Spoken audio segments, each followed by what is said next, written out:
செய்யலாம்னு பார்க்கலாம் வாங்க. இன்னைக்கு வந்து ஒரு ஈவினிங் ஸ்நாக்ஸாக வாழைப்பூ வடை தான் செய்ய போகிறேன். அது எப்படி செய்யலாம்னு பார்க்கலாம் வாங்க. அது தேவையானது பாருங்கள்.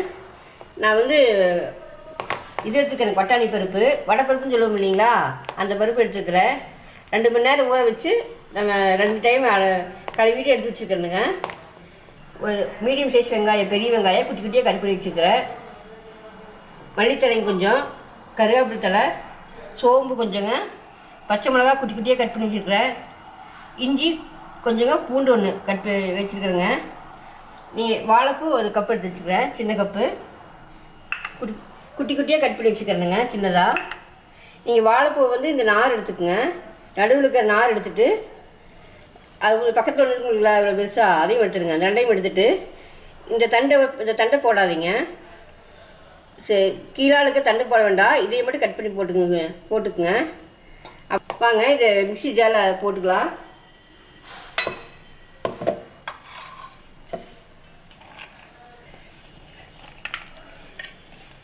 நீங்கள் ரொம்ப அதிகமாக இருந்தால் கிரைண்டரில் போட்டுக்குங்க. நான் கொஞ்சமாக இருக்கிறேன், மிக்ஸி ஜாரில் போட்டிருக்கேன். அது கூட இஞ்சி பூண்டும் போட்டுக்கலாங்க. அது கூட இப்போ போட்டு அரைச்சிக்கலாம்.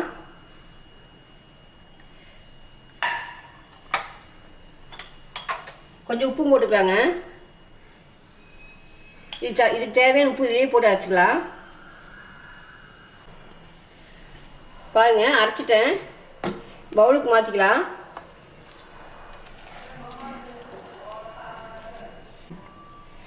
பாருங்க இது கூட வந்து நம்ம வெங்காயம் போட்டுக்கலாம்,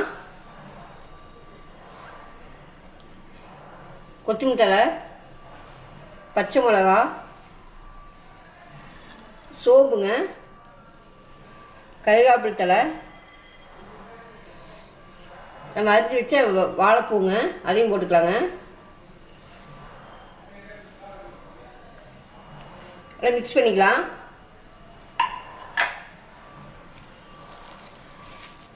நான் இது மாதிரி மிக்ஸ் பண்ணிடுங்க. பாருங்கள் இது மாதிரி கலந்து வச்சுட்டேன். நம்ம எண்ணெய் வச்சுக்கலாங்க. அடுப்பில் நான் எண்ணெய் ஊற்றி வச்சுருக்கேன், பற்ற வச்சிடலாம். எண்ணெய் காயிட்டுங்க. நம்ம அதுக்குள்ளே வந்து இதை வந்து உருண்டை பிடிச்சி வச்சுக்கலாம், எண்ணெய் காயிற வரைக்கும்.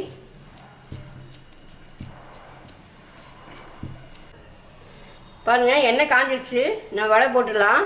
இப்படி ஒரு உருண்டை எடுத்துங்க, இப்படி அமுத்தி கையில் நடுவில் வச்சு இப்படி போட்டுருங்க. இதை தண்ணி தொட்டுக்கலாம், அப்படியே கையில் ஒட்டாமல் இருக்கும். நீங்கள் எண்ணெய் வந்து கம்மியாக கொஞ்சமாக ஊற்றிக்கிங்க.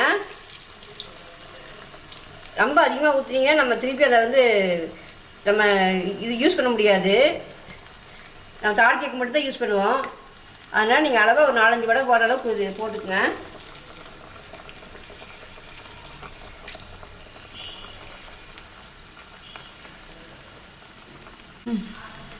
பாருங்கள் ஒரு 3 நிமிஷம் ஆச்சு. வந்து திருப்பிக்கலாம். லைட்டாக ப்ரௌன் கலர் ஆகணும். பின்னாடி ப்ரௌன் கலர் ஆகிறப்ப திருப்பிக்குங்க. பாருங்க வெந்து வந்துச்சு, எடுத்துக்கலாம். பாருங்க வாழைப்பூ கூட ரெடி ஆயிடுச்சுங்க. நீங்களும் இதே மாதிரி செஞ்சு சாப்பிட்டு பாருங்க. செஞ்சு சாப்பிட்டு எப்படி இருக்குன்னு கமெண்ட் சொல்லுங்க. பிடிச்சதுன்னா நம்ம சேனல் சப்ஸ்கிரைப் பண்ணுங்க, லைக் பண்ணி விடுங்க. ஓகே, பாய்.